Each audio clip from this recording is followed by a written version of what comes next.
새해 하나님께서 이루실 일들이라는 제목으로 하나님의 말씀을 함께 나누도록 하겠습니다.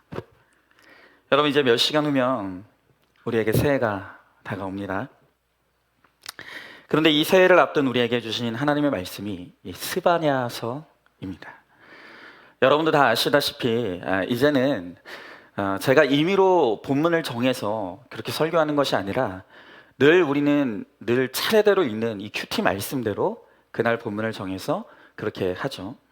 그래서 아마 교회 오신 지 얼마 안 되신 분들은 이 스바냐서라는 것이 당연히 생소할 것이고, 심지어 교회 오래 출석하신 우리 성도님들 중에서도 이 스바냐서를 한 번도 읽어보지 못하셨거나, 심지어 스바냐서가 성경에 있는지 오늘 처음 아신 분들도 있으리라고 생각을 합니다. 여러분, 그만큼 이 스바냐서는 우리에게 굉장히 낯설고 생소한 성경입니다. 여러분, 그러나 제가 이 송구영신 예배를 준비하면서 이 스바냐서를 묵상할 때 정말 오늘 이 말씀 안에 한 해를 마무리하고 새로운 한 해를 마무리하는 우리에게 주시는 하나님의 생생한 음성이 담겨 있음을 제가 느끼고 정말 감사했어요. 여러분, 이 스바냐서를 제가 잠깐 설명을 하자면, 이 스바냐서에는 아주 중요한 두 가지 주제가 있습니다. 그게 바로 심판과 소망입니다. 자, 그런데 여러분, 한번 생각해 보십시오. 심판과 소망이라고 하는 이 두 단어를 떠올릴 때 여러분이 이 두 단어가 어울린다고 생각하십니까? 심판 그리고 소망. 여러분, 아마 여러분들이 생각할 때에도 이 심판과 소망이라는 것은 전혀 어울리지 않는 오히려 정반대의 단어처럼 느껴지실 거예요. 그러나 우리의 구원에 있어서 심판과 소망은요, 너무나 절묘한 조화를 이루는 것이에요. 여러분, 지금 이 스바냐서를 쓴 스바냐 선지자가 살던 시대의 남유다는요, 하나님을 신실하게 믿고 섬기던 과거의 신앙을 완전히 버렸습니다. 그리고 왕으로부터 일반 백성이 이르기까지 모든 사람들이 우상을 숭배하면서 악과 음란에 빠져서 지금 정신을 차리지 못하고 있는 가운데 있는 거예요. 여러분, 지금 이 모습을, 이러한 이스라엘 백성들의 모습을 하늘에서 하나님께서 지켜보고 계세요. 너무 가슴이 아픈 거예요. 그래서 하나님께서 스바냐 선지자를 통해서 메시지를 주십니다. 회개하고 돌이키라. 이 스바냐 선지자가 이스라엘 백성들에게 끊임없이 외치지만 오늘 성경에 보면요, 그들은 하나님의 명령을 듣지도 않았고 교훈을 듣지 않았다 그랬어요.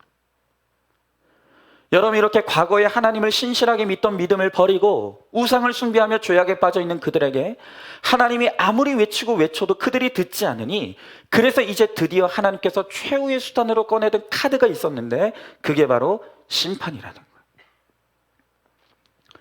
이제 하나님께서 이방 나라를 도구로 사용하셔서 남유다를 심판하실 것이라고 말씀하십니다. 여러분, 그러나 이 심판의 목적이 있어요. 이 심판의 목적은 이 유다 백성들을 멸망시키기 위한 것이 아니라, 이 심판을 통해서 이 백성들이 자신의 죄를 회개하고 돌이켜 다시 구원을 얻는 민족이 되게 하시기 위한 소망이 목적인 것이에요. 여러분, 그러므로 성도에게 이 땅의 심판과 같은 사건은 우리에게 진정한 소망을 주시기 위한 과정이라는 것이죠. 여러분, 이 도가 사상을 창시한 노자의 책에는 한 현자의 이야기가 나와요. 어떤 마을에 이 빈둥거리면서 놀고 먹기만 하는 한 청년이 있었어요. 근데 이 청년이 어느 날 너무 심심한 거예요. 그래서 억지로 꿈 하나를 만들어서 이 현자를 찾아갔습니다. 청년이 현자에게 말합니다. 선생님, 간밤에 돼지 한 마리가 꿀꿀대면서 우는 꿈을 꿨는데 이게 무슨 꿈입니까? 그러자 이 현자가, 그 꿈은 맛있는 음식을 얻어먹을 꿈입니다. 그런데 며칠 뒤에 진짜 한 친구가 찾아와서 이 사람을 식당에 데려가서 거하게 한 상을 대접하는 거예요. 그래서 이 청년이 다시 꿈을 지어서 현자를 찾아갔어요. 말합니다. 현자님, 선생님, 이번에는 이 들판에서 돼지 한 마리가 꿀꿀대는 꿈을 꾸었는데 이건 또 무슨 뜻입니까? 그랬더니 현자가 말하기를, 그 꿈은 좋은 거처를 얻게 될 꿈입니다. 역시 하루 이틀 지났는데 아주 크게 성공한 친구가 길에서 우연히 만나는데 이 친구를 보면서 자네 행색이 그게 뭔가 너무 안타까우면서 자신이 가진 집 하나를 거처로 내어준 거예요. 여러분, 이쯤 되면 이제 신기하잖아요. 그래서 이번에도 억지로 또 꿈을 만들어서 갔어요. 선생님, 이번에는 돼지가 우리 안에서 퍼질러 자면서 꿀꿀거리는 꿈을 꿨는데 이건 무슨 꿈입니까? 그러자 현자는 이번에 그 꿈은 크게 다칠 염려가 있는 꿈이니 조심하는 게 좋겠습니다. 여러분, 2번이나 신통하게 맞췄잖아요. 그래서 조심하느라 이제 외출도 삼가고 마당에 평상을 이제 만들어 놓고 부채질하면서 앉아 있었어요. 그런데 갑자기 이 청년이 앉아있던 평상다리가 뚝 하고 부러지더니 벌러덩 자빠지면서 이 돌에 머리를 찧어서 크게 다친 거예요. 진짜 신기하잖아요. 그래서 이제 현자를 찾아갔습니다. 그리고 사실대로 이야기하는 거예요. 사실 선생님, 제가 얘기했던 꿈은 실제로 꿈이 아니라 억지로 만들어서 당신에게 이야기한 겁니다. 그런데 어떻게 선생님은 내 꿈에 대한 해석을 그렇게 잘하십니까? 그랬더니 현자가 이렇게 대답하는 거예요. 돼지가 꿀꿀거릴 때는 대개 배가 고파서 꿀꿀거리니 밥을 먹게 마련이고, 그 다음 배부른 돼지가 꿀꿀거릴 때는 잠자리가 불편해서 그럴 것이고, 마지막 배부르고 등 따신데도 불구하고 돼지가 꿀꿀거리면 매밖에 더 맞을 것이 있느냐고. 이게 인생이다 라고 이야기하더라고요. 여러분, 그런데요, 오늘 이 이야기가 바로 오늘 이 스바냐 선지자 시대의 남유다 백성들의 이야기예요. 하나님께서 과거에 애굽에 종살이하면서 너무너무나 괴로워하던 그들을 출애굽시켜 주시고 그들에게 은혜를 베풀어서 그들이 등 따시고 배부르고 잘 먹게 되었어요.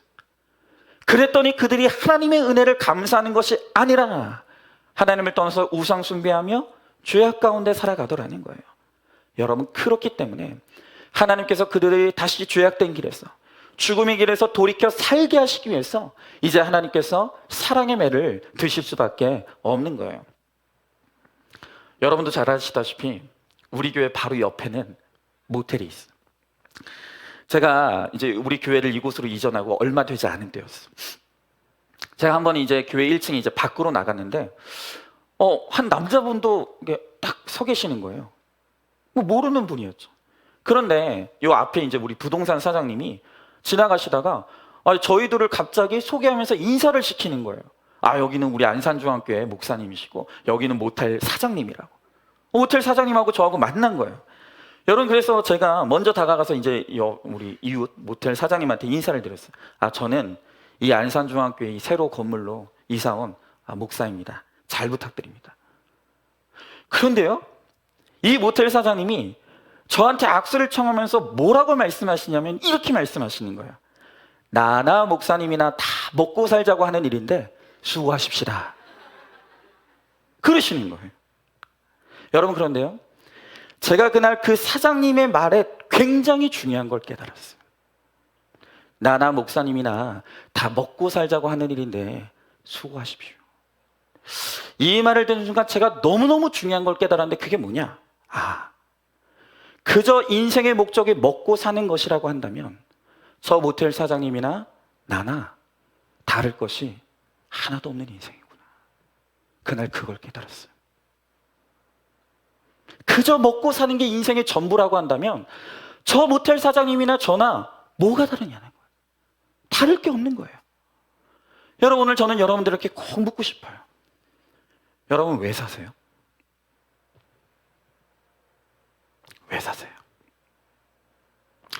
만약 오늘 여러분들이 이 모텔 사장님의 말씀처럼 오늘 여러분들 가운데도 인생의 목적이 그저 먹고 사는 것이 전부라고 한다면 여러분, 굳이 예수 안 믿으셔도 됩니다. 여러분, 단지 인생의 목적이 먹고 사는 것이라고 한다면 하나님을 믿는 나나 하나님을 믿지 않고 이 세상 가운데 거하는 사람이나 뭐가 다릅니까? 아무것도 다르지 않아요. 다를 게 없어요. 아니요, 돼지나 나나 다를 게 없는 거예요. 여러분, 돼지도요, 이 세상 사람들도요, 하나님 안 믿는 사람들도, 하나님을 믿는 사람들도요, 먹고 사는 건 오늘 우리 시대에 지장이 없어요.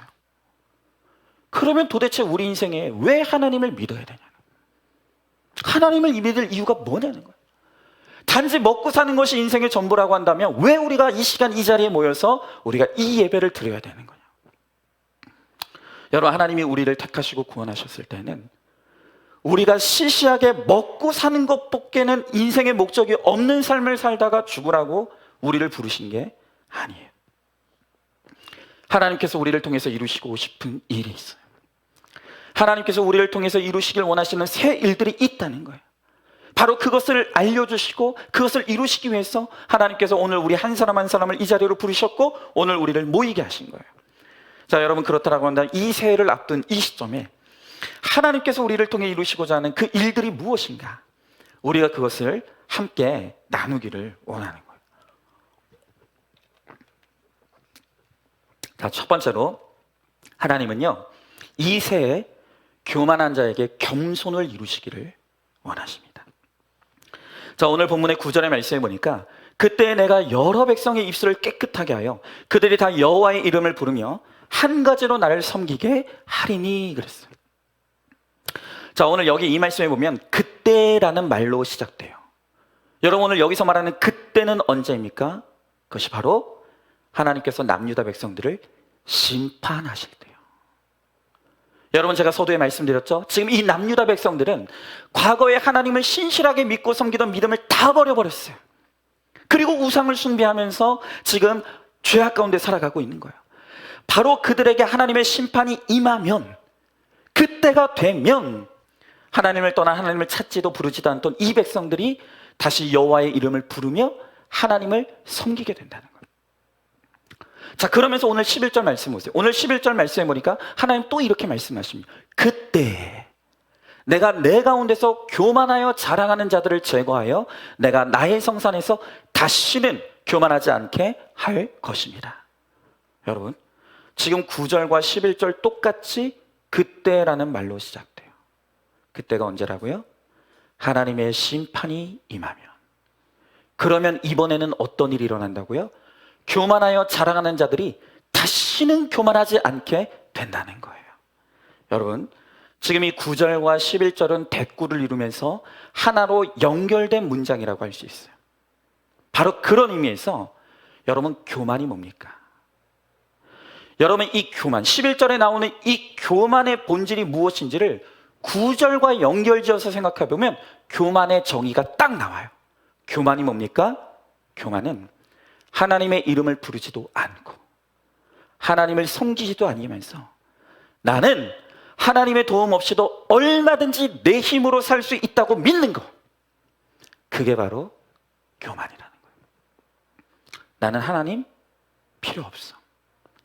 나는 하나님 없이도 얼마든지 내 인생은 내 마음대로 살 수 있어. 얼마든지 내 힘으로 내 인생을 개척할 수 있어 라고 생각하는 게 그게 바로 교만이라는 거예요. 여러분, 하나님은요, 하나님 없이도 얼마든지 내 힘으로 살 수 있다고 교만 떠는 사람 반드시 심판하십니다. 여러분, 성경은요, 전체를 통해서 이 교만이 얼마나 악한 죄이고 이 교만에 대해서 얼마나 하나님께서 이 교만을 싫어하시는지를 얼마나 많이 설명하는지 몰라요. 그래서 이 교만이 얼마나 하나님이 미워하시는 죄인가에 대해서 이 교부인 토마스 아퀴나스는 말하기를 교만은 모든 죄악의 어머니다 그랬어요. 그러니까 모든 죄의 출발이 이 교만으로부터 시작된다는 거예요. 또 영국의 캠브리지 대학의 교수이자 기독교 작가인 C.S. 루이스도 이 교만에 대해서 이렇게 말합니다. 교만에 비하면 다른 죄들은 벼룩에 물린 자국과 같다. 재밌죠? 교만에 비하면 다른 죄악은 그냥 작은 벼룩에 물린 자국과 같을 만큼 교만이 정말 치명적인 죄라는 거예요. 자, 그러면 하나님은 왜 그토록 교만을 미워하실까요? 왜 하나님은 교만한 사람을 반드시 심판하셔야 합니까? 왜냐하면 인간은 하나님을 떠나서는 절대로 스스로 설 수 없는 존재이기 때문이에요. 여러분, 하나님을 떠나 교만한 인생의 결국의 끝은 죽음과 멸망이 있어요. 여러분, 그래서 잠언서 16장 18절의 말씀에 보니까 이 교만에 대해서 이렇게 말하고 있습니다. 자, 띄워주세요. 자, 제가 읽겠습니다. 교만은 패망의 선봉이요 거만한 마음은 넘어짐의 악잠이니라. 뭐라고 말합니까? 교만하면 망한대요. 교만하면 망한대요. 여러분, 하나님 없이 내 힘으로 서겠다는 그 교만과 거만의 끝은 반드시 망하는 것으로 끝나게 된다는 것을 성경이 무섭게 경고하고 있다는 거예요. 여러분, 하나님은요, 교만한 자가 당하게 될 운명을 너무 아시는 거예요. 여러분, 그렇기 때문에 하나님께서는 우리들이 죽지 말고 살라고 미리 교만한 자에게 주시는 심판을 허락하셔서 겸손한 자리로 돌아오게 하시고 하나님을 믿고 의지하는 자가 되게 하셔서 망하지 않고 다시 살라고, 죽지 아니하고 천국으로 가라고 하나님께서 우리들 이 교만한 자들을 반드시 심판하신다는 거예요. 여러분, 그래서 이 교만을 버리고 겸손히 주님께 나오는 자들에게 하나님이 주시는 축복의 약속이 있어요. 야고보서 4장 6절의 말씀에 보니까 하나님께서 교만한 자들에게 이렇게, 교만한 자와 겸손한 자에게 이렇게 말씀하세요. 그러나 더욱 큰 은혜를 주시나니 그러므로 일렀을 때 하나님이 교만한 자는 물리치시고 겸손한 자에게 은혜를 주신다 하였느니라. 여러분, 겸손은 무엇입니까? 겸손은 내가 하나님 없이는 살 수 없는 인생이라는 것을 고백하고 인정하는 거예요. 그 고백이 갖추어진 사람, 그 믿음이 갖추어진 사람에게 하나님께서 그냥 은혜가 아니라 더욱 큰 은혜를 주신다는 것입니다. 여러분, 저는요, 오늘 이 자리에 모인 모든 우리 성도님들이 교만을 버리고 겸손을 이루는 겸손한 성도들이 될 수 있기를 간절히 소망합니다.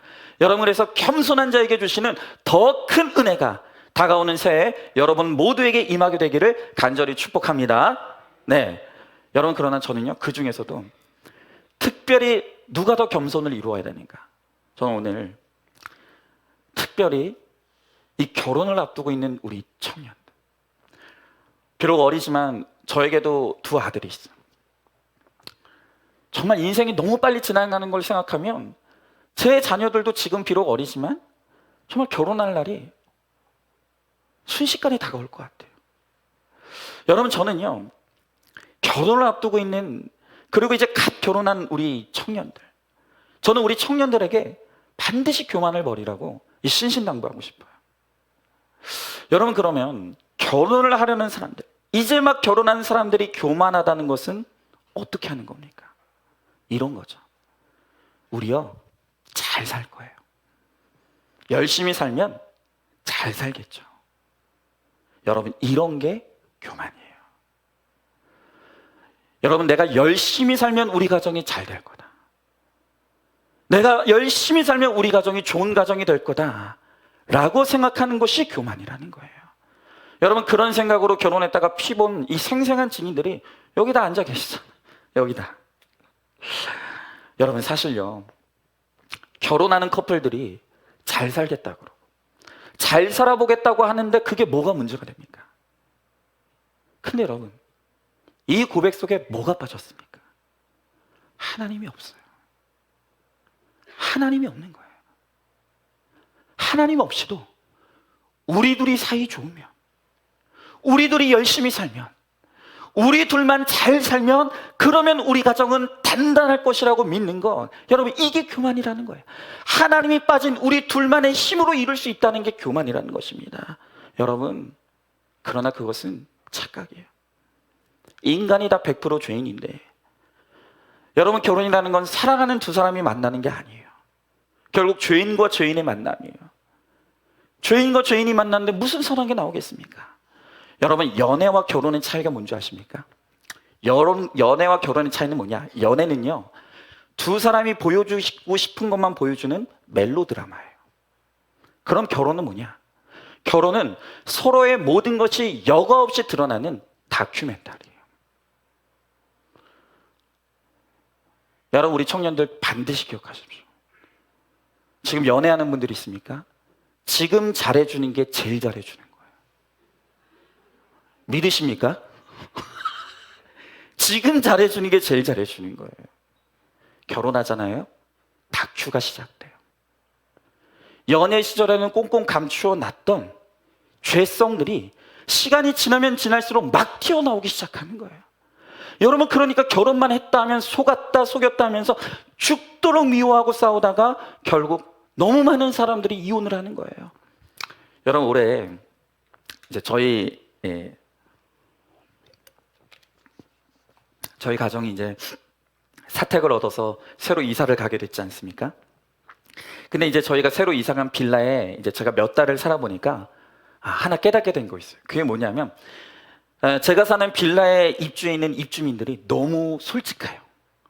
너무 솔직한 분들이에요. 그러니까 뭐가 솔직하냐? 빌라가 방음이 전혀 안 돼요. 너무 솔직해요. 그래서 집집마다 씻는 소리, 빨래하는 소리, 심지어 여러분 정말 죄송해요. 정말 죄송한데 밤에 자다 이게 누워서 잠을 자다 보면 소변 보는 소리가 쪼르륵 들려요. 소변 보는 소리가 시원치 않다. 아버님이 싸시는구나. 소변 소리가 좀 우렁차다. 아들이 싸는 거예요. 다 너무 솔직해요. 너무 솔직해요. 근데 여러분, 저희 집이 4층이거든요. 근데 2층 가정은 10시만 되면 흩어졌던 가족들이 모이나 봐요. 4층인데 2층이 다 보여요. 10시만 되면 가족들이 모이나 봐요. 그런데 그 시간만 되면 하루가 멀다 하고 전쟁이 시작되는 거예요. 진짜 거의 매일 밤마다 물건 집어던지는 소리가 나고요, 비명 소리가 나고요, 곡하는 소리가 나는 거예요. 지옥도 이런 지옥이 없어요. 근데 여러분, 과연 이런 집이, 이런 가정이 여기에 하나겠냐는 거예요. 아니잖아요. 왜일까요? 왜 분명히 사랑한다고 해서 결혼했는데 한시로 떨어져 있고 싶지 않아서 매일 24시간 같이 보고 싶어서 결혼했다고 했는데 막상 결혼을 하면 왜 지옥이 펼쳐집니까? 왜일까요? 왜냐하면 거기에 하나님이 빠졌기 때문인 거예요. 우리 둘이 열심히 하면 잘 살 줄 알았어요. 우리 둘이 수고하면 우리 가정이 잘 될 줄 알았어요. 그런데 여러분, 내가 아무리 수고해도 하나님이 빠진 가정은 안 되는 거예요. 여러분, 우리가 보통 가정천국, 가정천국이라는 말을 말하지 않습니까? 근데 여러분, 한번 생각해 보자고요. 우리 가정이 천국이 되려면 어떻게 해야 돼요? 여러분, 우리 가정이 천국이 되려면요, 천국의 본질을 알아야 돼요. 자, 여러분, 천국은 어떤 곳이죠? 천국은 어떤 곳이에요? 천국은요, 하나님이 주인 되시는 곳이에요. 맞죠? 여러분, 그러면 우리 가정이 천국이 되려면 어떻게 해야 될까요? 우리 가정의 주인이 누가 돼야 될까요? 하나님이 돼야죠. 여러분, 우리 가정이 천국 되기를 원하십니까? 그럼 천국의 본질을 알아요. 천국은 어떤 곳이냐면 하나님이 주인 되시는 곳이에요. 우리 가정의 천국이 임하려면 하나님이 우리 가정의 주인 되셔야 되는 거예요. 그런데 실상이 어떻습니까? 우리 가정에 하나님이 빠져 있어요. 우리 가정에 하나님이 없어요. 여러분, 하나님이 없는 곳, 하나님이 있는 곳이 천국이라면 하나님이 없는 곳은 어딜까요? 지옥이죠. 왜 우리 가정이 지옥이 되는지 아십니까? 하나님이 빠졌기 때문인 거예요. 하나님이 빠진 가정은 지옥이 될 수밖에 없는 거예요. 하나님이 이 가정의 주인 되셔서 말씀대로 믿고 살고 누리는 가정만이 거룩한 가정이 되고 진정한 행복을 누릴 수 있는 가정이 될 수가 있는 거예요. 여러분, 가정뿐만이 아니에요. 지금 우리가 살아가는 삶 전체가 사실은 이 문제에 덧차 걸려 있는 거예요. 사람들은 이야기합니다. 실력만 있으면 된다고. 열심히 노력하면 노력은 나를 배신하지 않는다고. 누구든지 성실하면 성공할 수 있다고 말해요. 그럴듯하죠? 그런데 여러분, 거기에 하나님이 빠져 있어요. 하나님이 빠져 있어요. 모르는 거예요. 하나님이 세우시기도 하시고 패하게도 하신다는 것. 하나님이 살게도 하시고 하나님께서 죽게도 하신다는 것. 하나님께서 이 삼라만상 세상의 모든 일의 주권자가 되신다는 걸 모르는 거예요. 여러분, 내 인생이 천국을 경험하길 원하십니까? 그러면 하나님께 내 주인의 자리를 내어드리세요. 내 인생에 하나님을 영접하십시오. 그러면 그때부터 하나님께서 내 인생을 주관해 주시고 내 인생에 천국이 임하게 하실 거예요. 여러분, 그러나 여러분의 인생에 하나님이 빠져 있는 이상, 여러분의 인생에 하나님을 제거하는 이상, 여러분의 인생은 절대로 천국이 될 수가 없는 거예요. 하나님이 없는 곳, 바로 거기가 지옥이에요. 여러분, 오늘 주님은요, 이렇게 하나님이 빠진 인생, 하나님 없이도 내 힘으로 열심히 살면 내가 성공할 수 있다고 믿는 이 교만한 인생을 오늘 심판하시겠다고 말씀하시는 거예요. 그리고 그 심판을 통해 오늘 우리로 하여금 다시 여호와의 이름을 부르는, 다시 하나님을 나의 주인으로 영접하는 그 인생이 되게 하셔서 오늘 우리 인생 가운데, 우리 가정 가운데 하나님께서 천국이 임하게 하시겠다고 오늘 우리들에게 약속하시는 거예요. 여러분, 이 다가오는 새해요, 오늘 하나님을 잃어버렸던 분들이 있습니까? 내 인생에 하나님이 빠졌던 분들이 있습니까? 오늘 내 가정에 하나님이 빠졌던 분들이 있습니까? 오늘 주님을 이 시간 다시 영접하시고 오늘 주님이 우리 인생에, 우리 가정에 찾아오셔서 오늘 우리의 주인이 되시기를 오늘 이 시간 영접하는 시간 되기를 원합니다. 그럴 때 하나님께서 반드시 오늘 우리 가운데 천국이 임하게 하실 줄로 믿습니다. 여러분, 한번 돌아보십시오. 내 인생 너무 교만했다고 생각하지 않으십니까? 너무 교만했다고 생각하지 않으십니까? 오늘 솔직히 이 자리에 연중 행사로 얼굴이 보이시는 분들이 있어요. 어디 계셨습니까? 어디 갔다 오신 거예요? 하나님 없이 한 해 잘 지내셨습니까? 여러분, 내 힘으로 살아보겠다고 했는데, 내 힘으로 살아보겠다고 했는데 오늘 내 인생에 심판과 같은 사건이 왔다면 그것이 바로 하나님을 지워버린 내 인생의 삶의 결론이라는 것을, 나의 교만의 결론이라는 것을 오늘 이 시간 인정하고 회개하여 다시 주님께 돌아와 오늘 주님께서 우리에게 베풀어 주시는 그 천국이 임하는 인생을 살아가는 저와 여러분, 우리 모두가 될 수 있기를 주님의 이름으로 간절히 축복합니다. 여러분, 한번 질문해 봅니다. 나는 교만한 자입니까? 겸손한 자입니까? 하나님을 빼고 내 힘과 열심으로 할 수 있다고 생각하는 것이 무엇입니까? 교만한 나를 겸손하게 만드시기 위해서 나에게 주님께서 허락하신 심판과 같은 사건은 무엇이라고 생각하십니까? 자, 두 번째로, 하나님께서 오늘 새해 두려움과 불안에 떠는 자를 기뻐하게 하신다고 말씀하시는 거예요. 자, 오늘 14절의 말씀에 보니까 시온에 따라 노래할지어다, 이스라엘아 기쁘게 부를지어다, 예루살렘 따라 전심으로 기뻐하며 즐거워할지어다. 여러분, 오늘 이 지금 방금 읽은 말씀을 보면 지금 기뻐하고 즐거워하라는 말이 끊임없이 반복돼요. 그냥 기뻐하고 즐거워하는 게 아니에요. 전심으로 기뻐하고 즐거워하라는 거예요. 그리고 내 기쁨이 너무 충만하여서 노래하라는 거예요. 그런데 여러분, 오늘 여러분들 가운데는 방금 읽은 이 14절을 보면서 마음에 반발심이 올라오시는 분들도 있어요. 왜요? 이런 거죠. 기뻐할 일이 있어야 기뻐하지, 즐거워할 일이 있어야 즐거워하죠. 아니, 하나님, 나는 지금 내 인생에 기뻐할 일도 없고 즐거워할 일도 없는데 어떻게 나보고 기뻐하고 즐거워하라는 겁니까? 오늘 여러분들 가운데는 내가 정말 마음 놓고 박장대소하면서 웃어본 적이 언젠지 기억이 안 나시는 분들이 있을 거예요. 내가 과연 마음 편안하게, 내가 정말로 깊은 잠에 든 적이 언제였던가. 그날이 까마득한 분들이 있어요. 여러분, 실제로 서울 삼성병원의 연구 결과를 보니까 갓 태어난 어린 아기들이요, 평균적으로 하루에 몇 번 웃는 줄 아십니까? 우리 어린 아기들은요, 하루에 평균 400번을 웃는데요. 근데요, 나이가 들어가면서 웃는 횟수가 줄어들더니 성인이 되면 성인 어른들이 하루에 웃는 이 웃음의 횟수가 몇 회냐? 7회밖에 안 된대요. 아니요, 여러분, 사실 7번도 많아요. 어떤 분들은요, 하루 왼종일 가봐야 한 번을 웃을 일이 없다가 하루가 끝나는 분들도 오늘 많아요. 자, 여러분, 왜 우리는 웃음을 잃어갈까요? 왜 우리는 생기를 잃어갑니까? 여러 가지 이유가 있겠지만 결국 그 뿌리에는 우리 안에 해결되지 않는 두려움과 불안이 있기 때문인 거예요. 우리 안에 떠나지 않는 불안이 있고 두려움이 있기 때문에 오늘 우리가 웃지를 못하는 거예요. 기뻐하지를 못하는 거예요. 여러분, 그래서 참 의미가 있는 것이요, 참 많은 분들이 이미 알고 있는 내용이에요. 근데 성경학자들이 과연 성경에서 가장 많이 반복되는 단어가 무엇인지를 연구했다고 했지 않습니까?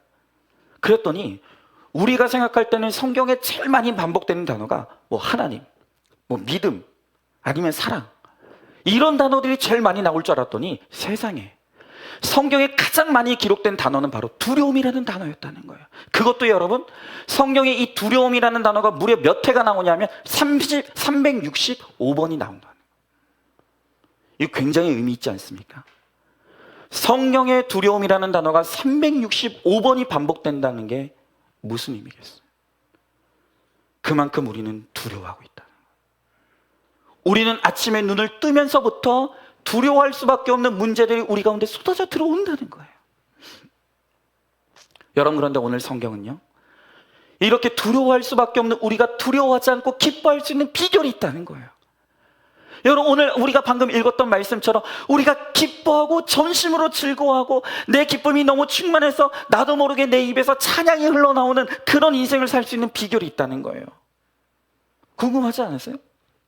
여러분, 오늘 바로 그 비결이 15절에 나와 있어요. 자, 오늘 15절에 있는 말씀 제가 읽어볼게요. 잘 보세요. 15절 말씀입니다. 여호와가 내 형벌을 제거하였고 내 원수를 쫓아냈으며 이스라엘의 왕 여호와가 내 가운데 계시니 내가 다시는 화를 당할까 두려워하지 아니할 것이라. 자, 여러분, 오늘 제가 방금 읽은 이 15절에 굉장히 중요한 단어가 있어요. 오늘 이 구절 안에 우리가 웃을 일이 없는 우리 인생이 웃음이 회복되고 기쁨과 즐거움이 회복되는 비결이 나와 있어요. 여러분, 이 15절을 가만히 읽어보시면 여기에 가장 중요한 단어가 뭐라고 생각하십니까? 그것은 바로 이스라엘의 왕 여호와입니다. 여러분, 하나님이 어떤 하나님이십니까? 그분은 왕이에요. 그분이 이스라엘의 통치자이시고 우리의 통치자이시죠. 여러분, 오늘 성경은 하나님이 우리의 왕이 되셔서 우리 인생을 주관하시고 우리 인생을 통치하시는 바로 그때부터 우리가 두려움을 이길 수 있게 된다고 말씀하시는 거예요. 왜요? 하나님이 문제보다 크시거든요. 하나님께 문제를 해결할 능력도 있고 하나님께 문제를 이길 방법도 있으시기 때문이에요. 자, 여러분, 한번 생각해 보십시오. 왜 우리는 두려워할 수밖에 없을까요? 많은 사람들이 착각하는 게 뭐냐면 내가 두려워하고 있는 이유는 문제 때문이라고 생각해요. 그럴까요? 아니에요. 여러분, 우리가 두려워하는 이유는 문제 때문이 아니라 문제를 감당할 힘이 나에게 없기 때문인 거예요. 여러분, 생각해 보십시오. 문제가 있어도 얼마든지 내가 풀 능력이 있고 힘이 있어요. 뭐 이거 괜찮아, 아무 문제 아니야, 안심해. 근데 왜 우리가 두렵습니까? 문제를 만나는데 그 문제를 이길 힘도 없고 풀 능력도 없고 지혜도 없기 때문이에요. 여러분요, 인간은 자신의 지성과 능력을 대단히 과대포장해요. 그래서 인간의 지성으로 인한 문명을 대단하다고 생각을 하죠. 여러분, 그런데 그 인간의 대단한 지식으로 인한 그 과학 문명도 여전히 해결하지 못해주는 게 무엇입니까? 그게 두려움이에요. 여러분, 지금 이 세상이 얼마나 빠르게 변해갑니까? 얼마나 하루가 다르게 발전해갑니까? 그런데 왜 사람들은 두려워하죠? 아니, 오히려 과거보다 지금이 더 병들어 있어요. 더 많은 사람들이 두려워해요. 왜 그렇습니까? 오늘 우리 인생의 시각각으로 다가오는 우리 인생의 문제를 우리가 풀 수 없기 때문이에요. 지금 우리에게 2023년도가 다가오고 있는데 이 2022년도 너무너무 힘겹게 여기까지 왔는데 도대체 다가오는 새해 내 인생에 무슨 일이 기다리고 있는지를 알 수가 없는 거예요. 이게 우리를 두렵게 하는 거예요. 여러분, 인간이 똑똑하다고요? 착각하지 마세요. 여러분, 우리 겸손해야 합니다. 여러분, 우리에게 내 인생을 이끌어갈 힘이 없어요. 지혜가 없어요. 그걸 인정해야 합니다. 그러므로 우리는 이제 우리 인생의 운전대를 하나님께 맡겨드려야 돼요. 주님이 내 인생을 책임져 주시고 내 인생을 이끌어 가실 수 있도록 오늘 하나님께 내 인생의 운전대를 내어드려야 되는 거예요. 자, 여러분, 그러면 하나님께 내 인생의 운전대를 맡겨드린다는 게 뭡니까? 그게 구체적으로 뭐예요? 여러분, 하나님께 내 인생의 운전대를 맡겨드리는 것, 바로 그 구체적인 것이 바로 큐티인 거예요. 여러분, 날마다 이 하루의 가장 첫 시간에 말씀을 펴고 하나님이 오늘 이 하루에 대해서 나에게 주시는 말씀을 듣는 거예요. 여러분, 이 말씀은 죽은 인간의 문자가 아니라 살아 역사는 하나님의 말씀이에요. 그러므로 그 말씀을 펴고 그 말씀을 묵상하면 오늘 이 하루를 살아낼 힘을 말씀을 통해 주시고 지혜를 우리들에게 주시고 능력을 우리들에게 주시는 거예요. 우리를 평안하게 해주시는 거예요. 제가 여러 번 간증했지만 혹시 못 들은 분들을 위해서, 아니 많이 들었더라도 오늘 또 말씀드리고 싶어요. 벌써 2년이 훌쩍 지나간 일이에요. 어느 날 제 아내가 목이 부어오르기 시작했어요. 저도 안 해도 별거 아니겠지. 그래서 제 아내가 너무나 가벼운 마음으로 요 앞에 동네 병원을 갔는데 초음파를 해보더니 큰 건 아닌 것 같지만 혹시 모르니까 내가 진단서를 써줄 테니까 큰 병원에 가보라고. 그래서 그 진단서를 들고 고대병원을 갔죠. 그런데 고대병원에 갔다가 저한테 전화를 한 아내가 저한테 했던 말은, 여보, 암이래. 암 진단을 받게 된 거예요. 여러분, 이 암이라는 말, 이건 안 겪어본 사람은 몰라요. 그 암이라는 단어 자체가 사람을 무너지게 만들어요. 얼마나 두렵든지요. 여러분, 제가 목사인데요, 너무 두려운 거예요. 저도 그 순간에 눈앞에 보이는 사람밖에 안 보이더라고요. 그래서 제가 의사 선생님을 붙잡고 얼마나 애원을 했는지 몰라요. 선생님, 제 아내 잘 부탁드린다. 제 아내 좀 잘 치료해달라고, 살려달라고. 얼마나 간청했는지 몰라요. 근데 여러분, 제가 그렇게 그 주치 의사 선생님을 붙잡고 우리 아내 잘 부탁드린다고, 제발 우리 아내 살려달라고 그렇게 이렇게 애원을 할 때 그 의사 선생님이 저한테 해주신 대답이, 걱정하지 마십시오. 두려워할 거 없습니다. 제가 꼭 살려드리겠습니다. 라고 했겠습니까? 아시잖아요. 이 딱 한마디 하더라고요. 최선을 다하겠습니다. 최선을 다하겠습니다. 수술이 들어갔어요. 한 5-6시간 지났을까요? 갑자기 담당 의사가 저를 부른다는 안내 방송이 나와요. 당연히 저는 수술이 끝난 줄 알고 기쁜 마음으로 달려갔는데 수술이 끝나지 않았어요. 수술복을 입고 의사가 나와 있는 거예요. 무슨 일인가? 너무 두려운 거죠. 의사 선생님이 방금 제 안에 이 목에서 떼낸 그 암이 다 퍼져 있는 갑상선을 저에게 보여주더니 생각보다 암이 많이 퍼져 있다고. 그래서 원래는 한쪽만 제거하고 수술을 끝내려고 했는데 다른 한쪽도 지금 제거해야 될지를 결정해야 되는 지금 상황 가운데 있다고. 아니, 그러면서 이 의사 선생님이 하는 말이 뭐냐 하면, 네가 결정을 하는 거예요. 물론 네라고 하진 않았어요. 당신이 결정을 하는 거예요. 여러분, 제가 얼마나 당황스러워요. 아니, 의사도 판단하지 못하는 걸 나보고 판단하라고? 여러분, 그 순간 그 의사 선생님이 너무 무책임해 보이는 거예요. 여러분, 그래서 제가 그 의사 선생님한테, 아니 선생님, 이 중요한 결정을 어떻게 저한테 떠넘길 수 있습니까? 이거 판단하라고 선생님 이제까지 공부하신 거 아니에요? 이거 판단하고 선생님 이제까지 연구하신 거 아니에요? 그러면 저한테 떠넘기지 말고 선생님이 판단하셔야죠. 라고 제가 그 의사 선생님 두 눈 똑바로 쳐다보면서 속으로 속으로. 왜요? 전 착하니까. 좀 소심하니까. 잘못 되들었다가는 해코지 할 수 있는. 말을 못했어. 다리가 떨려요. 내 몸도 아닌데, 내 아내인데, 내가 지금 뭘 선택해도 그 선택이 어떤 결과로 이어질지 나는 알 수가 없는데 나는 어떻게 해야 되지? 그 짧은 순간에 막 몸이 떨리는 거예요. 여러분, 그런데 그 두려워할 수밖에 없는 상황에서 갑자기 제 머리 가운데 그날 아침에, 수술하던 그 당일날 아침에 저와 제 아내가 일어나서 병상에서 함께 손 붙잡고 큐티했던 말씀이 생각이 났어요. 여러분, 그날 그 아침에 그 수술이 있던 그날 아침에 하나님께서 저에게 주셨던 말씀이 뭔지 아십니까?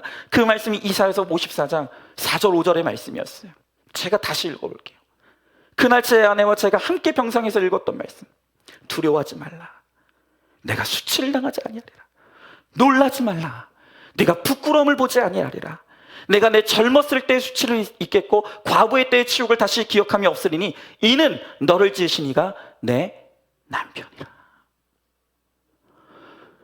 그 정신이 없고 너무너무나 두려운 그 상황 가운데서 하나님께서 그 순간 아침에 했던 큐티 말씀을 생각나게 하시면서 두려워하지 말라.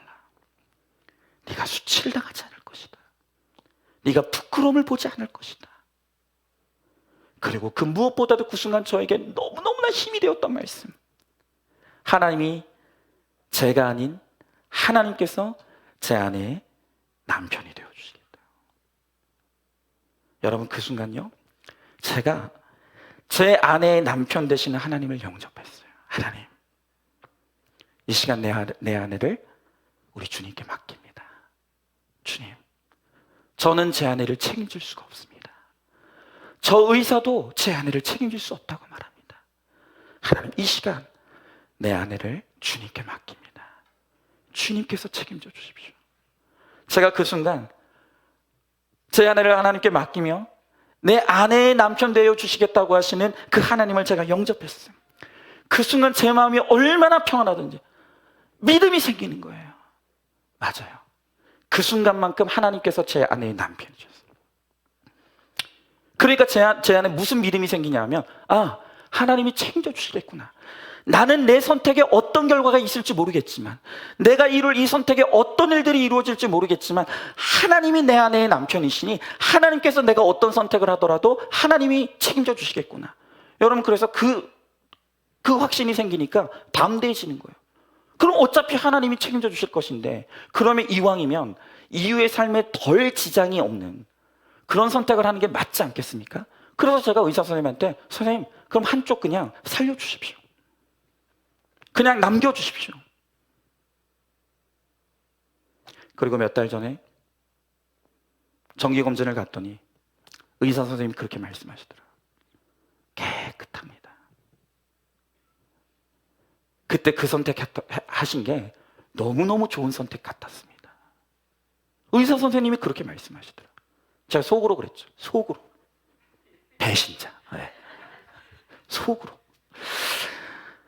여러분, 저는 제 아내의 암 사건을 통해 확실하게 깨달았어요. 사람이 구원자가 될 수 없구나. 정말 사람은 아무것도 아니구나. 여러분, 지나놓고 보니까 그 의사 선생님이요, 그때는 너무너무 원망이 됐는데 지금 돌아와서 생각해 보니까 그 의사 선생님 정말 정직한 분이에요. 맞죠? 본인도 두려웠을 거예요.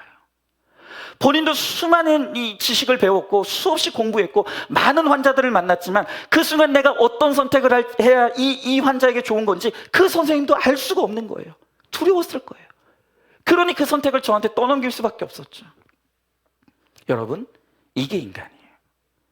이게 인간이에요.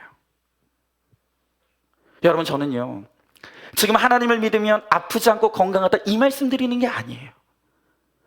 여러분, 비록 지금은 제 아내가 건강해졌다 할더라도 또 아프게 될 것이고 언젠간 죽음의 순간이 올 거예요. 그러나 하나님이 나의 왕이 되시고 하나님이 나의 통치자가 되시고 주의 말씀이 내 안에 왕노릇하며 말씀의 인도를 따라가는 인생은 두려워할 수밖에 없는 우리를 하나님께서 안심시켜 주시고 우리에게 평안을 주시고 그리스도 예수의 구원의 날까지 반드시 우리를 책임져 주신다는 거예요. 여러분, 더 이상 연약한 나를 의지하지 마세요. 사람을 의지한다고요? 큰일 납니다. 여러분, 인간은 그 누구도 믿음의 대상이 아니에요. 그저 우리가 믿음으로 품고 사랑할 대상이에요. 여러분, 그러므로 오늘 이 시간 하나님, 우리의 왕 되신, 우리의 통치자 되신, 우리를 그리스도 예수의 그 날까지, 오늘 우리를 책임지시고 구원의 날까지 이끌어 가실 그 하나님을 우리의 왕으로 영접하시고 그 하나님께 우리의 왕좌를 내어드리시고 하나님께 우리 인생의 운전대를 맡겨드리는 믿음의 결단을 할 수 있기를 간절히 소망합니다. 그러면 하나님께서 두려워할 수밖에 없는 우리 인생을 기뻐하게 하시고 즐거워하게 하시고 세상이 빼앗아갈 수 없는 평안으로 오늘 우리를 반드시 인도해 주실 줄로 믿습니다. 한번 질문해 봅니다. 지금 내가 가장 두려운 문제가 무엇입니까? 그 두려움을 어떻게 해결하려고 하고 있습니까? 하루의 첫 시간에 말씀을 켭니까? 핸드폰을 켜고 뉴스를 봅니까? 하나님을 나의 왕으로 영접하고 말씀에 순종하여서 전심으로 기뻐하고 즐거워하는 인생을 누리시기 바랍니다. 자, 이제 마지막 세 번째로 하나님은 새해에 흩어져 있던 우리를 모이게 하십니다. 자, 오늘 본문의 18절 보십시오. 오늘 본문의 17절에 보니까 이렇게 말하고 있어요.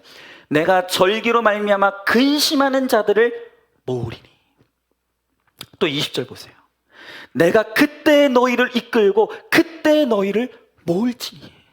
여러분, 오늘 지금 이스라엘 백성들은 하나님을 믿던 믿음을 완전히 버리고 각자 자신의 죄악된 길을 따라서 다 흩어져 버렸어요. 그런데 오늘 주님께서 뭐라고 말씀하십니까? 각자의 죄악의 길을 따라서 흩어져 있던 그들을 심판하셔서 다시 주님께로 모으시겠다고 말씀하시는 거예요. 하나님이 모으시겠다고 말씀하시는 거예요. 여러분, 오늘도 하나님은요, 세상의 죄악 가운데 치우쳐 하나님을 떠나 뿔뿔이 흩어져 있는 사람들을 향해 끊임없이 돌아오라고 외치시고 초청하시는 거예요. 여러분, 예수님도 마태복음 11장 28절에서 뭐라고 말씀하십니까? 수고하고 무거운 짐진 자들아 다 내게로 오라. 내가 너희를 쉬게 하리라. 여러분, 주님이 우리를 부르세요. 다시 우리를 모으시겠다는 거예요. 여러분, 어떻게 우리가 쉴 수 있습니까? 내가 일 안 하고 누워있는다고 그게 쉬는 겁니까? 아니요. 아까도 말씀드렸지만 오늘 우리 사랑하는 성도님들 가운데 잠자리에 누워도 잠을 이루지 못하는 분들이 있어요. 수백만 원짜리 침대를 놔도 내가 평안하지 못하면, 내가 쉼을 누리지 못하면 잘 수 없는 거예요. 산에 진미를 쌓아놔도요, 내가 그것을 소화하지 못하면 그것이 다 쓰레기인 거예요. 여러분, 우리의 인생의 참된 안식은요, 좋은 침대가 있다고 오는 게 아니에요. 산의 진미를 먹는다고 오는 게 아니에요.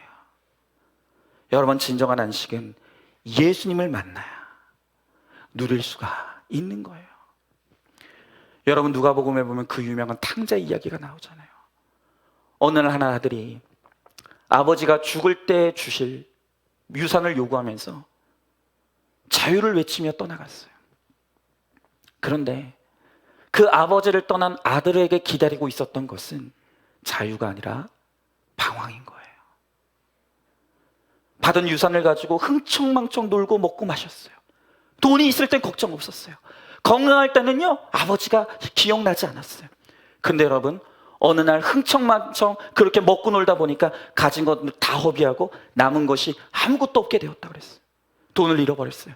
건강을 잃어버렸어요. 그러자 드디어 이 아들이 자신의 비참함을 깨닫고 아버지가 기억나기 시작한. 그리고 내 아버지께로 돌아가는 거예요. 그런데 그 아버지는 그렇게 비참한 꼴이 되어서 돌아온 그 아들을 기쁘게 맞아들이고 그를 씻기고 새 옷을 입힌 후에 잔치를 벌였다 그랬어요. 여러분, 내가 건강 믿고 하나님을 떠나 있으니 하나님이 내 건강을 심판하셔서라도 오늘 우리를 하나님께로 돌이키게 하실 수밖에 없는 거예요. 내가 돈을 믿고 하나님을 떠나니까 하나님께서 나의 돈을 심판하셔서 우리를 주님께로 다시 돌이키실 수밖에 없게 하는 거예요.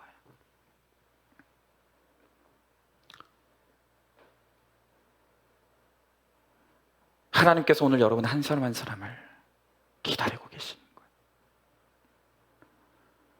여러분, 여전히 주님 없이 살 수 있다고 믿고 있습니까? 여전히 내가 열심히 살고 성실하게 살면 얼마든지 내 힘으로 나는 설 수 있다고 생각하십니까? 여러분, 오늘 이제 내 교만을 내려놔야 돼요. 겸손히 주님 앞에 돌아와야 돼요. 그러면 내가 어떻게 살았든, 내가 어떤 인생을 살았든 하나님 묻지 않으시고 나를 기쁘게 맞아두신다는 거예요. 여러분, 특별히 이제 우리는 이 코로나가 지나가고 이제 모이고 싶어도 모일 수 없었던 이 아픔이 이제 걷어졌어요. 이제는 우리가 정말로 모이는 예배와 목장을 회복해야 되는 거예요. 여러분, 하나님께서 오늘 우리들에게 모이라고 말씀하시는 거예요. 모여야 된다고 말씀하시는 거예요. 흩어졌던 우리의 몸과 마음을 추스르고 반드시 예배의 자리로 돌아와야 돼요. 목장의 자리로 돌아와야 합니다. 여러분, 특별히 오늘 여러분의 새해에 여러분들에게 반드시 부탁드리고 싶은 것은 여러분 목장의 모임으로 들어오십시오. 여러분 지금 세상 어디를 가보세요. 내 이야기 할 데가 없어요. 내 이야기를 들어줄 곳이 없어요. 모이면 부어라 마시라 하면서 제정신이 아닌 상태에서 이것저것 떠들기는 하지만 여러분 그 시간이 끝나고 나보십시오. 더 큰 허무감만 밀려올 뿐이에요. 정말 힘든 내 이야기, 정말 아픈 내 이야기, 아무 곳에서도 할 데가 없어요. 여러분, 사람들이 왜 죽는지 아십니까? 사람들이 절망하고 죽는 이유는 내 이야기를 들어줄 공동체가 없기 때문이에요. 여러분, 우리 안산중앙교회 정말 수없이 많은 연단과 훈련을 거치면서 내 이야기를 할 수 있는 공동체, 내 이야기를 들어주는 공동체를 만들기 위해서 정말 하나님께서 우리 안산중앙교회를 여기까지 무던히도 연단하시고 훈련해 오셨어요. 지금 우리 안산중앙교회가 내 이야기를 들어줄 공동체, 내 이야기를 마음껏 할 수 있는 공동체로 나가고 있는 거예요. 여러분, 이 목장으로 모여서 우리가 함께 울고 웃으면서 말씀의 권면을 나눌 때 비로소 우리가 숨이 쉬어지고 살아갈 힘을 얻을 수가 있는 거예요. 여러분, 이번에 이 팬데믹을 거쳐가면서 기독교 기관인 목회 데이터 연구소라는 곳에서 너무너무 중요한 이 설문자료 연구가 발표됐어요. 이 자료를 보면서 너무 아팠던 게 뭐냐면 2년여의 이 코로나를 통과하면서 한국 교회 중에 무려 1만여 교회가 문을 닫았대요. 근데 놀라운 것은 뭐냐면요, 그 힘든 코로나 중에서도 소수지만 성장한 교회들이 있었다는 거예요. 끄떡없었던 교회들이 있었다는 거예요. 그러면 이 힘든 코로나 상황에서도 끄떡없이, 아니 오히려 성장한 교회들은 도대체 어떤 특징이 있었을까를 연구했다는 거예요. 그랬더니 너무너무 중요한 결과가 나왔어요. 여러분, 이 교회들 그 힘든 코로나 기간 동안에도 아주 튼튼하게 쓰고 오히려 성장했던 교회들의 공통된 특징이 뭐냐면 소그룹이 잘 갖춰져 있는 교회였다는 거예요. 소그룹이 단단한 교회였다는 거예요. 여러분, 사실 이건 우리 경험상으로도 알 수 있는 것 아닙니까? 그 코로나가 창궐한 시기에도 그래서 현장 예배는 안 나오지만 그럼에도 불구하고 친구들끼리 카페에서 만나셨잖아요. 아닌 척하지 마세요. 카페에서 못 만나면 집으로라도 초대해서 만나셨잖아요.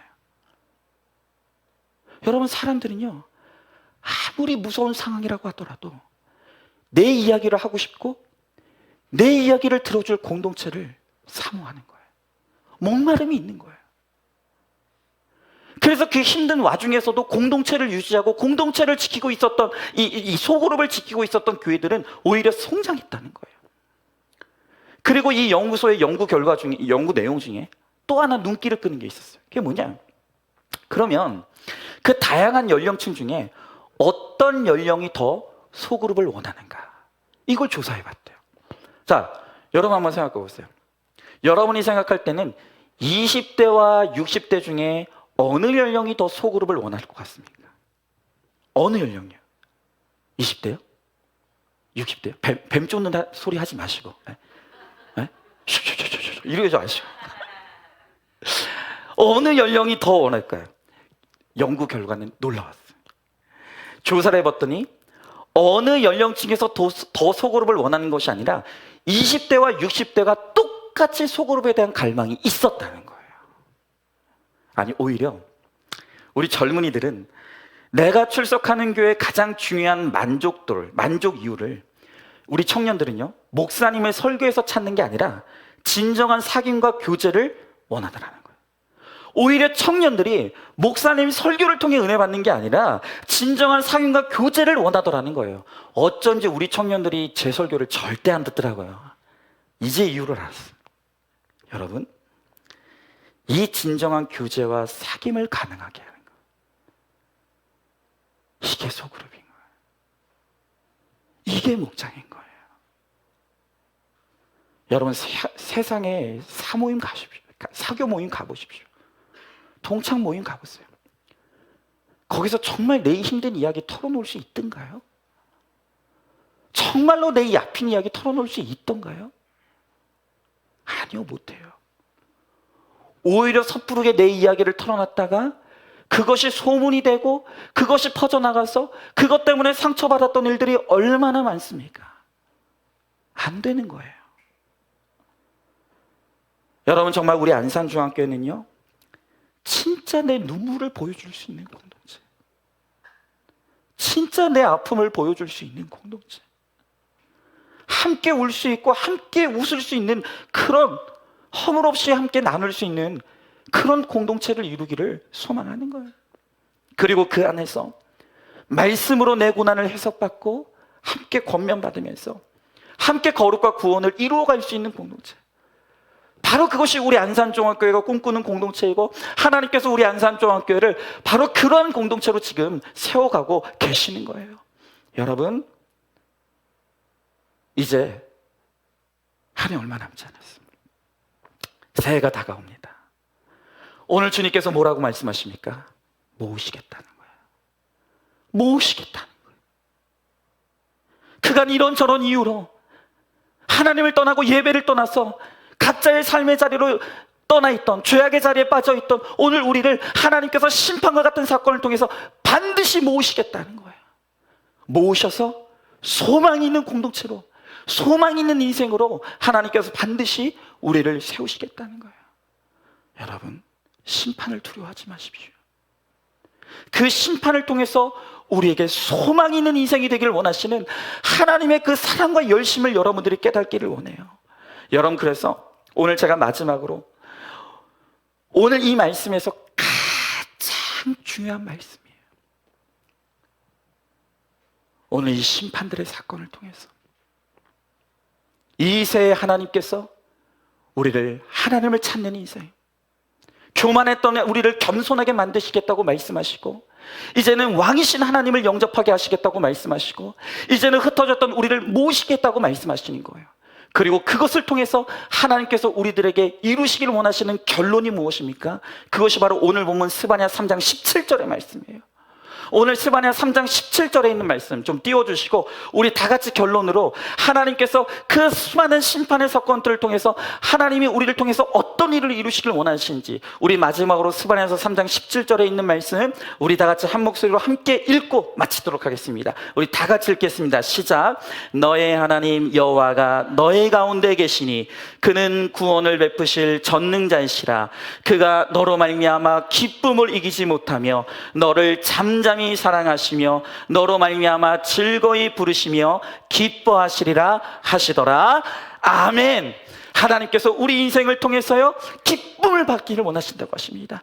기쁨을 이기지 못하는 인생, 정말 우리를 사랑하시는 인생, 오늘 우리를 통해서 하나님도 노래를 부르시는 인생, 그러한 오늘 우리를 인생으로 오늘 우리를 세우시겠다고 말씀하시는 거예요.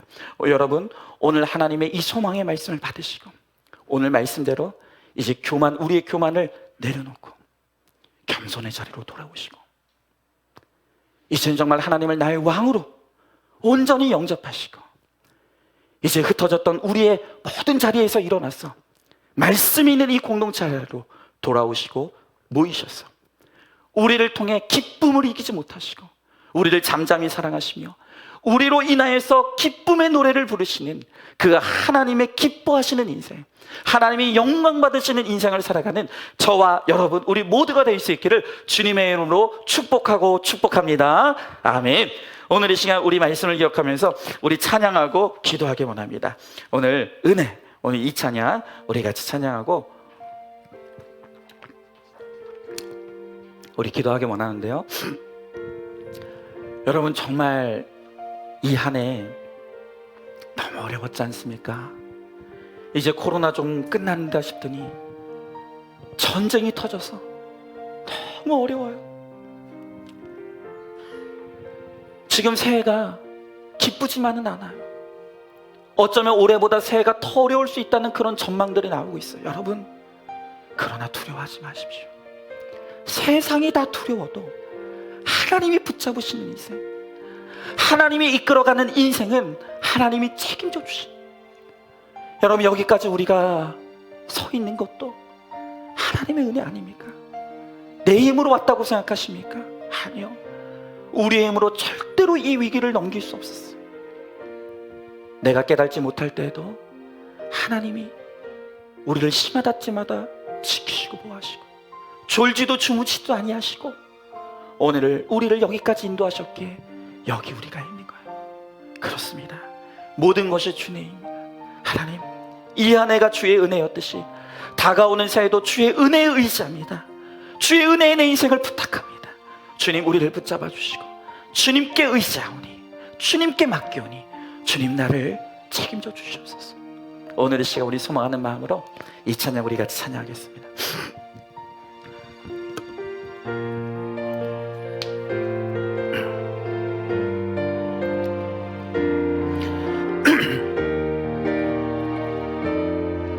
우리 가사를 묵상하면서 찬양합니다. 내가 누려왔던 모든 것들이, 내가 지나왔던 모든 시간이, 내가 걸어왔던 모든 순간이 당연한 것 아니라 은혜였어. 아침 해가 뜨고 저녁에 노을, 아침 해가 뜨고 저녁에 노을,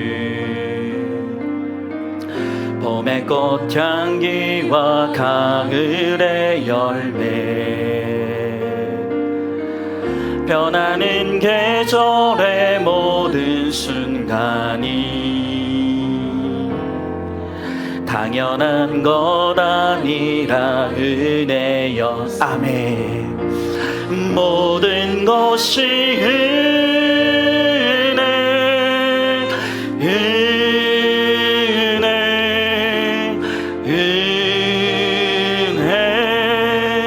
한없는 은혜. 내 삶에 당연한 것 하나도 없었던 것을 모든 것이 은혜여.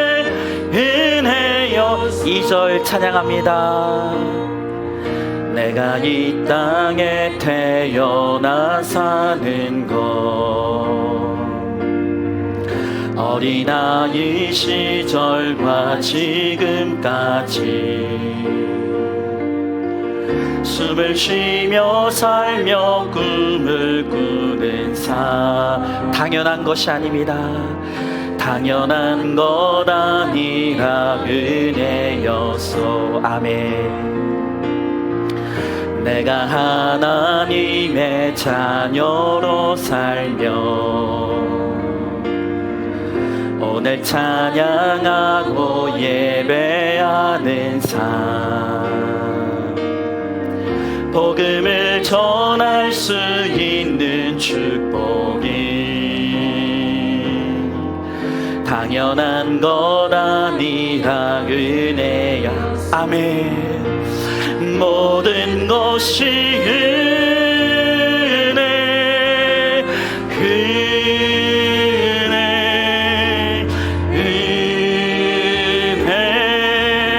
한없는 은혜.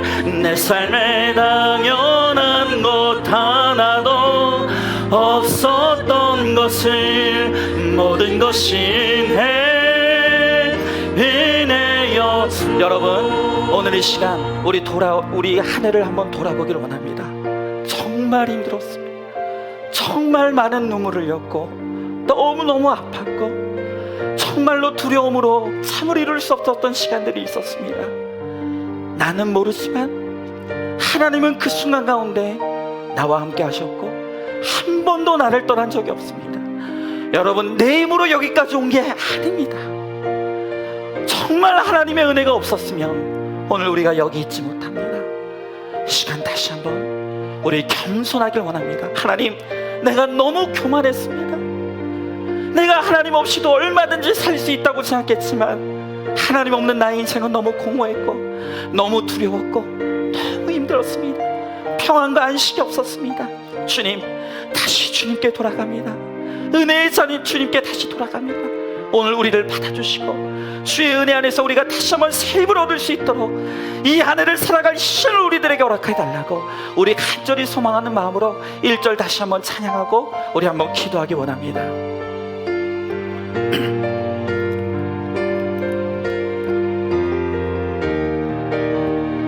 정말 우리 가사를 묵상하면서 우리 1절 찬양합니다. 내가 누려왔던 모든 것들이,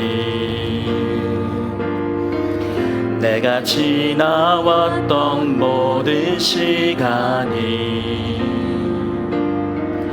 내가 걸어왔던 모든 순간이 당연한 것 아니라 은혜였소. 아멘. 아침 해가 뜨고 저녁에 노을,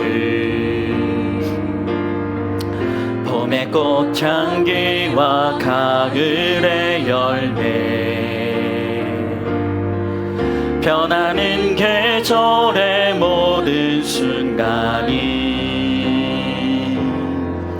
당연한 것 아니라 은혜. 아멘. 모든 것이 은혜, 은혜, 은혜, 한없는 은혜. 내 삶에 당연한 것 하나도 없었던 것을 모든 것이 은혜, 은혜, 모든 것이 은혜, 모든 것이 은혜, 은혜, 은혜, 한없는 은혜. 내 삶에 당연한 것 하나도 없었던 것을 모든 것이 은혜. 우리의 믿음을 담아 한 번 더 찬양합니다. 모든 것이, 모든 것이 은혜, 은혜, 은혜, 한없는 은혜. 내 삶에 당연한 것 하나도 없었던 것을 모든 것이 은혜. 우리 마지막으로 한 번 더 찬양합니다. 모든 것이 은혜, 은혜, 은혜, 한없는 은혜. 내 삶에 당연한 것 하나도 없었던 것을 모든 것이 은혜,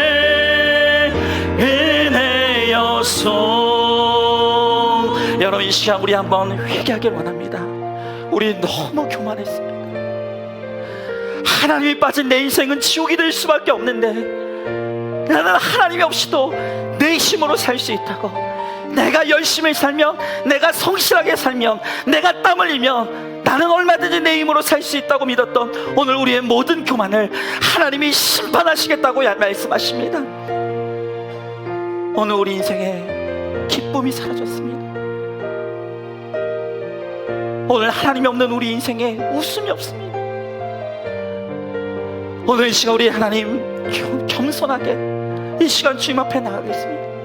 나의 왕 되신 하나님 앞에 나아갑니다. 주님, 우리를 받아주시고 우리를 용서하여 주시옵시고 하나님, 우리를 영접하여 주셔서 하나님 다시 한번 주님 안에서의 평안과 기쁨을 누릴 수 있게 하여 주옵시고, 그래서 정말로 하나님 이 다가오는 한 해가 주님으로 말미암아 기뻐하고 감사하며 주님이 나를 붙들어주는 인생이 되게 하셔서 정말로 주님 안에서 다시 한번 새로워지는 인생이 될 수 있도록 주님 우리 가운데 함께하여 달라고, 오늘 이 시간 지나온 우리의 삶의 모든 교만을 회개하고 주님 앞에 겸손히 나가 주님의 은혜를 사모하는 인생이 되므로 주님 우리 가운데 함께 달라고 오늘 말씀을 기억하면서 우리 함께 기도하며 나가도록 하겠습니다. 기도하겠습니다. 사랑과 은혜가 충만하신 하나님 아버지, 주님의 귀한 사랑과 은혜를 감사드립니다. 주여 나의 하나님, 우리가 너무 교만했습니다. 우리가 너무 교만했습니다. 하나님 아버지, 내가 하면 다 잘 될 줄 알았습니다. 하나님, 내가 열심히 하며 내가 성실하게 살며 내가 땀 흘리고 노력하며 하나님, 그러면 하나님 없이도 내가 잘 살 줄 알았습니다. 그러나 하나님 아버지, 내 인생에 참은 것이 없습니다. 내 인생이 너무나 힘들고 고단합니다. 주여, 내가 병들고 무너졌습니다. 주여 나의 하나님 아버지, 오늘 나에게 임한 심판과 같은 사건이 나의 교만의 결론인 것을 하나님 아버지, 나를 다시 한번 소망이 있는 인생으로 하나님 다시 한번 우리를 세우시기 위해서 하나님 우리들에게 주신 꼭 필요한 사건인 것을 오늘 주님께서 우리들에게 말씀하십니다. 주여 나의 하나님 아버지, 오늘 이 시간 우리의 심판과 같은 사건 앞에서 우리가 회개하며 주님 앞에 나아가오니 주여 우리 한 사람 한 사람을 받아주시옵소서. 아버지, 흩어졌던 우리를 이 시간 모아주시옵시고 이제는 다시 한번 새해 하나님 아버지, 우리가 다시 한번 주님께로 돌아갈 것을 결단하며 하나님 아버지 주님 앞에 나아갈 때 오늘 우리 사랑하는 성도들 가운데 이 시간 함께하여 주시옵시고 주의 은혜가 이 시간 가운데 임할 수 있도록 주여 우리 가운데 함께하여 주시옵소서. 주님 우리를 세워 주시옵소서. 주님 우리를 살려 주시옵소서. 주님 우리를 새롭게 하여 주시옵소서. 하나님 아버지, 그리함으로 말미암아 다시 한번 주님과 함께 새로운 기쁨과 소망 가운데 살아가는 아버지 하나님 아버지, 우리 모두가 되게 하여 주시옵시고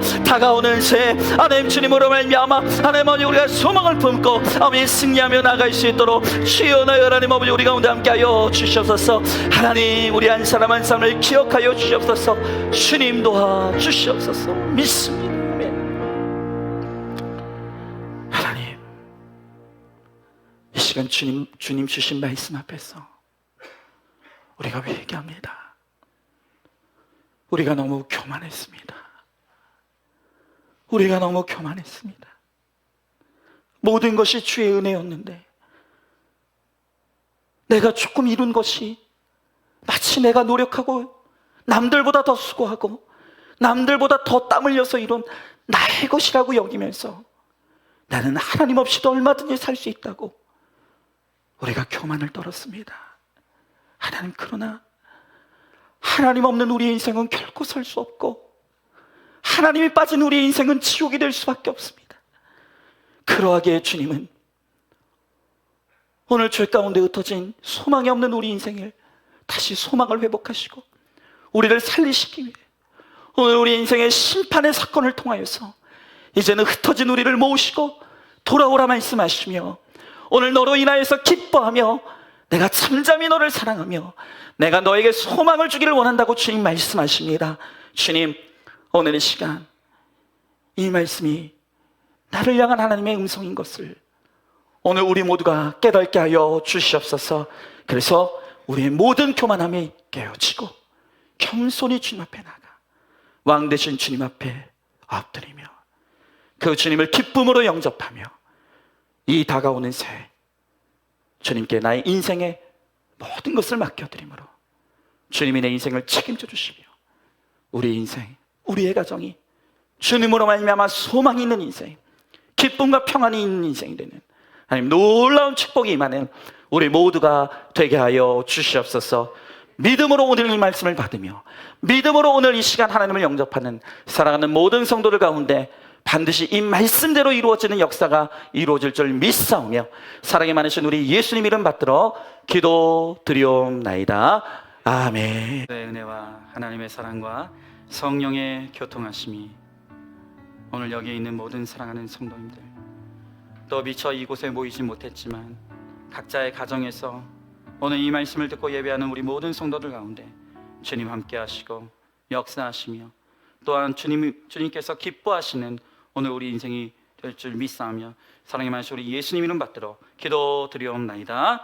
아멘.